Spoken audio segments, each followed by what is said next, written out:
It was the classic mistake of letting myself get driven by the never-ending to-do list. So there's more things to do, so I would sacrifice sleep to try to get more things off of the to-do list. I would skip meals. I was in that emotional yo-yo. We all talk about what we value in life: faith, family, my friends, finances. And yet if you look at people's calendars, you can truly see what they value by how they're investing their time. Top leaders, meaningful conversation, actionable advice, bulldoze complacency, ignite inspiration, create impact. Produced by Southwestern Family of Companies. This is the Action Catalyst. Are you interested in advertising with the Action Catalyst? Our listeners could be hearing about your brand right here, right now. For details, shoot us an email at info@theactioncatalyst.com. There are writers, and then there are great writers. And you are about to hear from one of the great writers of our day, I think, Kevin Kruse. And he's the author of 15 Secrets Successful People Know About Time Management. So, Kevin, thanks for being here. I'm really looking forward to it. This will be fun. Traditionally, you've been more in like the workplace culture space and the leadership space. Why a book on time management, and why now? Like, what caused this? I'm getting that question a lot because it is a different subject matter for me, or from what people know me for. And this was really a passion project because I saw myself the impact of adopting some of these extreme productivity habits. It had a tremendous impact on both my business life, but also my personal life. And to put it plainly, I mean, when I'm I say a reformed serial entrepreneur. And when I was young and dumb in my 20s and starting my first businesses, it wasn't really my fault. I mean, I was kind of lied to. I believed that it was all about hustle. So I would just outwork everybody. And in my very first company, I mean, I literally was living secretly in my one-room office, sleeping under the desk, and waking up in the morning, showering at the YMCA, coming back to the office to put in another, 18-hour day. And I did that for a year, and that business crashed and burned. It showed that it isn't just about working hard, working every available hour. And the next business did a little better, but didn't do great. And it was the classic mistake of letting myself get driven by the never-ending to-do list. So there's more things to do, so I would sacrifice sleep to try to get more things off of the to-do list. I would skip meals to get more things done off the to-do list. I was in that, horrible emotional yo-yo of working late in the office and feeling guilty that I wasn't spending time with the wife and kids, feeling stressed that you're not working on the to-do list. So, I mean, I came from a horrible place of just not understanding how all this stuff works. And I want to talk about the to-do list thing. This is what gets me more, hate mail and trolls, because people are so attached to their to-do list. And for the research, this book, I didn't just want it to be my own experiences. I reached out and I interviewed 7 billionaires, Olympic athletes. I even interviewed a whole bunch of straight A students from Ivy League universities, always with the question, give me your number one piece of advice for productivity. Tell me your secret to time management. Very open-ended. And nobody said, hey, write down a to-do list and create A1, A2, B1, B2. To-do list, that's old school technology. The legend is that, Ivy Lee kind of invented the to-do list over 100 years ago, teaching Charles Schwab and the U.S. Steel executives how to run their day. And, back then, in a slower time, when organizations had tons of executives and middle managers and, secretaries, they were called secretaries back then, that approach probably worked. And for people who, I'm not saying this in a negative way, but people who have average responsibilities or an average career, it can still work today. None of these ultra-productive people I interviewed talked about a to-do list. What they're using instead of a to-do list is their calendar. And it's a subtle difference, but a powerful difference. They're still writing down, getting it out of their brain, kind of capturing it into a notebook or somewhere else. Oh, I've got to do this thing, but they're immediately scheduling it on their calendar. Because a to-do list, as you know, it doesn't have the duration of items on it, so we tend to do the things that are fast. It doesn't have any weighted properties to it, so we do the things that, unfortunately are the urgent things instead of the important things. And I think the to-do list really is contributing to our overall stress levels. We're all running around so overworked and overwhelmed that the psychologists call it the Zeigarnik effect. When our brain knows that there's stuff that we need to take care of, but there's no plan attached, I think it's both conscious and unconscious, we're stewing on that. We're stressing about it. That's why we go home and it's late at night. I mean, we're so tired, but we're still wired and we can't fall asleep. So once it's on a calendar, you just move that to-do list, take all those items and schedule it. When it gets scheduled, it gets done. And this is what the calendar key was, one of the first things I just heard it. I mean, we went through and coded, 300 responses from, these highly successful people. You get, Chris Ducker saying, I simply put everything on my schedule. That's the secret. 30 minutes for social media, 45 minutes for email, 30 minutes for quiet time. Dave Kirpin of Likeable Media, he says, I schedule out every 15 minutes of my day. Shannon Miller, Olympic gymnast, won a bazillion medals. She says, every minute of my day is scheduled. So that's the recurring theme. It's throw away the to-do list and live from your calendar. We all talk about what we value in life. You ask anybody, oh yeah, I value, my faith and my family, my friends, my finances. And yet if you look at people's calendars, you can truly see what they value by how they're investing their time. And most people, like I was, young and dumb, my calendar, I would have answered, oh, all those things are important to me. You look at it, and I'm spending 120 hours a week just on my startup, just on my career. And that's not a balanced way, and it's not a way to be successful in your career either. You want to know what someone really believes in, look at their calendar and their checkbook. Oh, I love that. Yep. Those are the two things. So one of the people that I know you got to spend some time with was Mark Cuban. I think everybody wants to know what was Cuban like. What was his thing? Yeah, you're right. I mean, there's a lot of great people in the book, but Cuban's the most famous these days. Everyone's always asking that question. And the interesting thing is, just to set it up, so there were 7 billionaires I interviewed for the book, and 3 of the 7, again, it's an open-ended question. Tell me anything that's a key to productivity for you. 3 of the 7, their advice had to do with meeting time. So Mark, in his typical, kind of funny, snarky fashion, he says, never do meetings unless someone is writing you a check. So, you can assume that's a little facetious. I'm sure he has one-on-ones with his colleagues, but he's basically saying, meetings are death. Unless there's money transferring, don't do them. One of the, early co-founders of Facebook, his new company is Asana, Dustin Moskovitz, he says that meetings, again, are lethal, and they've established no meeting Wednesdays. So every Wednesday, that's a creative day. That's a maker day. That's a do-it day. That's not a meeting day.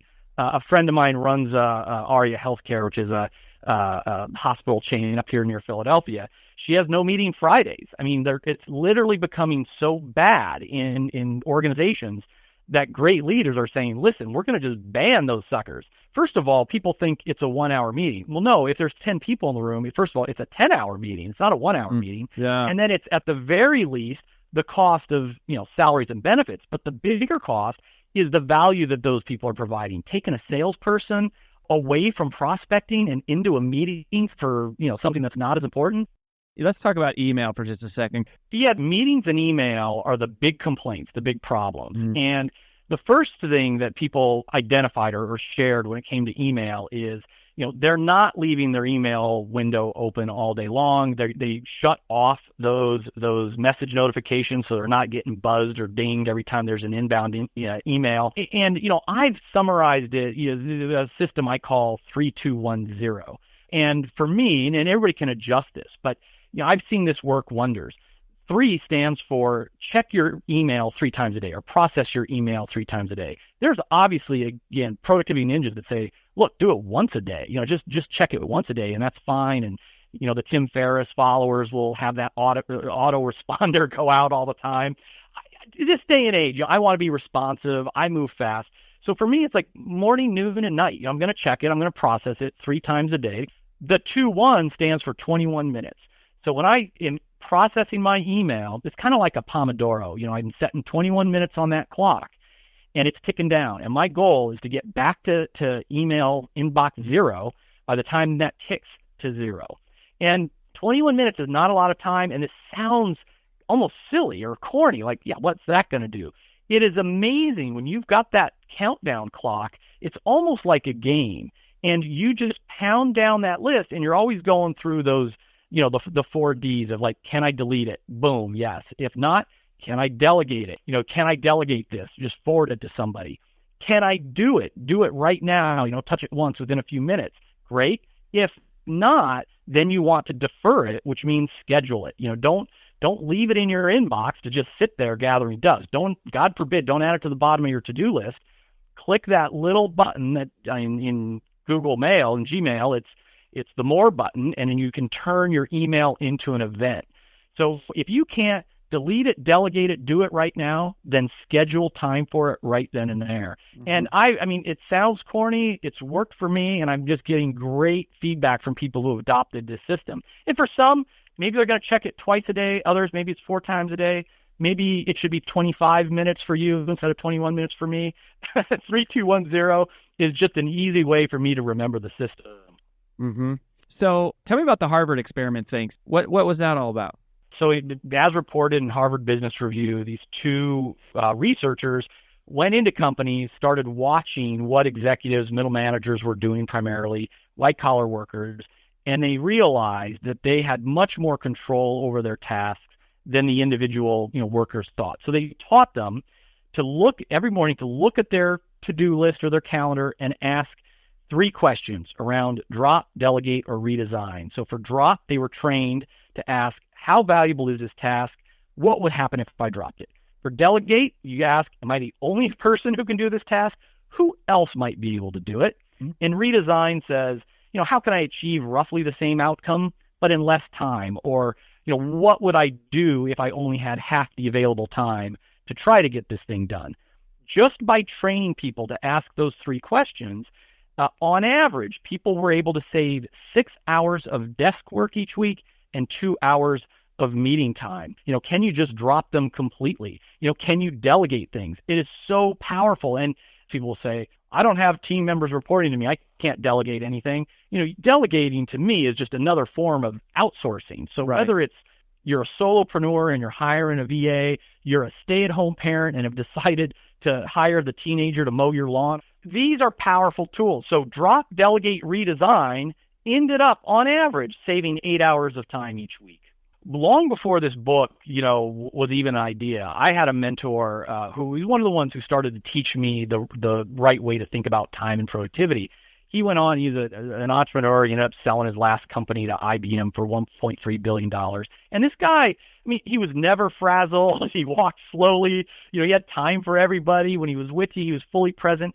And one of the pieces of advice he gave me is that when I look at all the things I'm supposed to get done, he said, most people look and say, how can I get this thing done? Or how can I get it done in less time? He says, I take the I out of it. He says, how can this thing get done? And he says, as soon as you talk about, it's not about, it's just the result. How can I get this result? Or how can this result occur? How can this result happen? And take yourself even out of it. It opens up a whole bunch of new possibilities. Okay, so we're running out of time. So this last question, procrastination is kind of the enemy of self-discipline. You talk about your idea for the cure to procrastination is time traveling to defeat your future self.